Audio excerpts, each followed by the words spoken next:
Welcome to the District Architecture Center and our fourth installment of the Giants of Washington Architecture video series. This is a series about architects who've made a difference in Washington, and we use the term giants, referring to a quote by Isaac Newton where he said, "I've seen further because I'm standing on the shoulders of giants." And I'm so delighted today to have Mary Oehrlein, one of our giants, with me today. Welcome, Mary. Thanks. Yeah. So, Mary, how did you get involved in architecture? When did you know you wanted to be an architect? Oh, when I was in 8th grade, they do the career days, and there were, all the things. You could be a nurse, and you could be a doctor, and you could be an engineer, and I said, you could be an architect. And I read the little brochure, and I thought, that sounds perfect. It's a combination of math, which I liked and did well, and art, which I loved. So it was a nice mix of the two. I have to say that my teachers at that time tried to convince me that architecture wasn't something that would be appropriate for me, but I didn't listen. Excellent. And so I'm really interested in the architectural history side and seeing the designs of people, over the past thousands of years as a way of learning how to design new. But I got stuck in the past. So it was also a path that took me a little bit out of the mainstream, and I have to say, as a woman in architecture at that point, it was not easy. And so this was not the normal path of being in a large architectural firm. It was something a little bit different and unique that allowed me to do my own thing, basically. That's another thing I wanted to talk to you about. You're not just doing historic preservation. You get into the technical details of how things are built. You get into these processes that most design architects are not going to get down in the weeds, literally, the way that you do. And why does that appeal to you? Because clearly you've been doing this for some time in that way. Why do the details matter to you? It's kind of the same thought about, how can you design if you don't understand what's been done before? How can you do a restoration? How can you preserve stone if you don't understand how it fails or why it fails, or how to mitigate that process?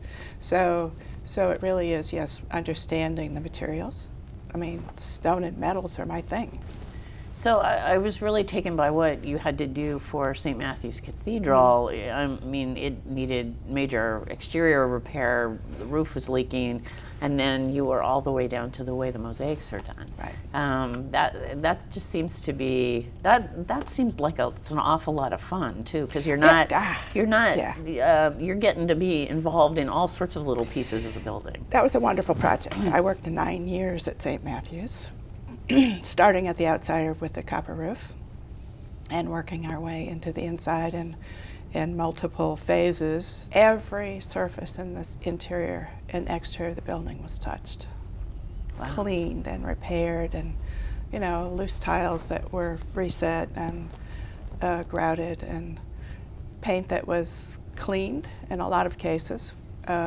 We didn't repaint if the paint was sound, because a lot of it was original.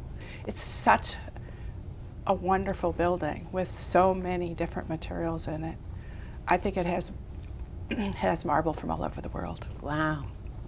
And so every surface you touch has a different need. But everything was cleaned and repaired, and it was a great project. Yeah, I was at a service there once, and I was totally distracted by the mosaics. And I know. So let's talk a little bit about this area of town. Terrell Place and other things that got renovated around here that you have worked on, and what that was like. Well, I did have the opportunity to work with a lot of other architectural firms, and that's because the projects in Washington are typically a combination of preservation and new construction. And so while Koch Lawrence and his firm, whatever it was named at that point in time, was doing the new architecture, I was doing the historic architecture that basically surrounds the new work. So yes, Terrell Place and Landsberg across the street and Hotel Monaco, Heck Company, so I can go up the street, Gowrie Row, where we're sitting. Right down the way. So yeah, there's a lot in this neighborhood that I've had my fingers in. When we started the project at Gallery Road, the metro was still under construction, was just completing. The shoring was still on the front of the buildings, holding them in place because they had started to lean into the street with the excavation. Because this was an open cut for the tunnel here. Oh. Yeah, it was a very different place. There was no one here. Right. Right. And now it's this bustling place that we're happy to be in the middle of. Right. But well, the tariff building, Hotel Monaco, was vacant for years and really a mess inside. Lots of water damage. Landsberg's was, again, just pretty much an abandoned site. There was a lot of empty, unused buildings in this neighborhood. And now they're all really beautiful and people really appreciate them. It's an interesting neighborhood. Right. So let's talk a little bit about Washington was famous for preserving the fronts of buildings like Red Lion Row, but nothing else. You know, there's a lot of pressure on every block in this city to maximize the amount of new construction that can be built on the site. And what that means is that it's very hard to incorporate a wood frame structure into a modern office building and meet the fire codes and floor loading requirements. You know, when you need a 100-pound live load for a law firm and their files, it doesn't work in a wood frame structure. So one way to keep the buildings or the sense of the buildings and get the new office space that was needed was to keep the facade. And when the tariff building, which was the old post office, which is now the Hotel Monaco, when all of that happened, I remember there were like 12 different ideas for what that would become, and it was an abandoned building for a while. I mean, a lot of the buildings around here were abandoned. Was it easier to convert that building to a hotel in some ways than if it had been converted to a more modern office use? Was it? Is that kind of use a little bit more friendly to historic? It was difficult. Every room needed a bathroom. You can't go down, you can't put the bathrooms down the hall. You know, every room has to have facilities. All the systems in the building were designed to minimize the amount of demolition that we were doing, and the possibility that they could be removed in the future. Oh my! So there are very defined stacks where all of the plumbing and mechanical piping run. The air handling units for the building are on the ceiling of the bathroom box that was built inside of these wonderful vaulted ceilinged rooms. So you know, when you go in there, you see this beautiful room with a vaulted ceiling, and there's a box in the corner which is the bathroom, but that bathroom contains all of the services. How interesting. For the space. You know, I've had the opportunity to work on the best of Washington, I think. You know, Washington Monument. Wow. All of the Federal Triangle buildings. A lot of commercial office. I mean, I feel like this is my part of the city here. You know, here and Rhode Island Avenue and up 7th Street. You know, there's a lot of Washington that I've had my fingers on, which is I don't think about very often, but you've prompted me to think about that. And it's been great. It's been good fun. That's great. It's been good fun, you know, and now I have the opportunity to work on the Capitol. I knew the individual who had my job before me, historic preservation officer for the architect of the Capitol. And I used to say, Bill, I want your job. And he would say, well, could you wait until I retire? And I said, sure, no problem. So he did retire, and it was a decision I had to make, that if I really thought this was a job I wanted to have, and that, I mean, I thought it would be fun.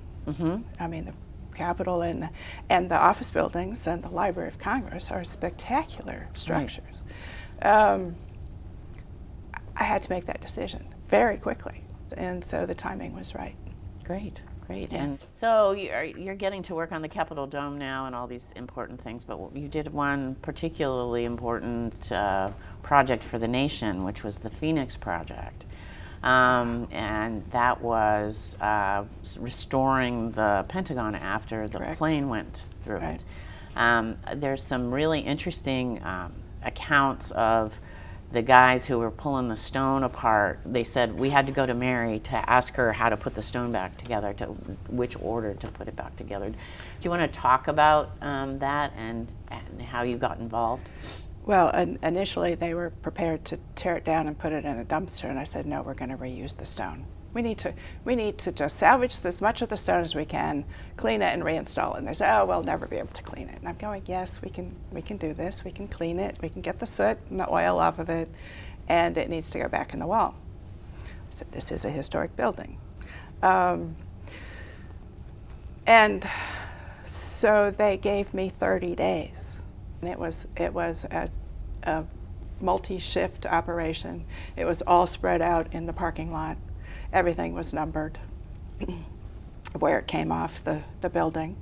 It was all cleaned, laying flat on the parking lot paving. And I made multiple trips to Indiana to select stone. You know, when the building was built, it was built very quickly, right, in like 18 months, in a time period when most of the country's resources were directed elsewhere. There was a war going on. Mm-hmm.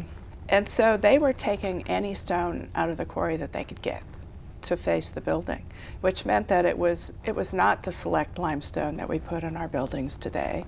It was whatever was available, and so I went to the quarries in Indiana, and they kept trying to give me good stone, and I said, no, I don't need the select stone. I need the standard bottom of the quality stone in order to match what's on the building. But it's also interesting that I wanted the people who fabricated the stone to leave something there for the future. And so on the back of the piece of stone, they all put their names on it. Wow. So their names are in the wall. They were a little hesitant to do it, but I said, no, this is important. That's great. So, you know, you've seen the chapter grow from Church Street to here, and now we're 2,300 members. oh, good. What do you hope for the future of architects in Washington, and what do you see coming? What would you like to see coming? Well, I think that part of the, I won't say problem, difficulty with architects and architecture is that people don't really understand what we do. And so being here in a storefront, the public outreach programs, the foundation, which we created to invite the public into our chapter, basically, and to have public outreach programs is really important. School programs are also critical because that's teaching people very early what an architect is and what an architect can do or does, and encouraging people to engage architects, and perhaps become architects. So I think it's great. Great. All good. Keep doing it. Well, thanks, Mary. This has been delightful, and I've learned a lot. Thank you so much for being with me today. Well, thanks, Mary. It's been fun.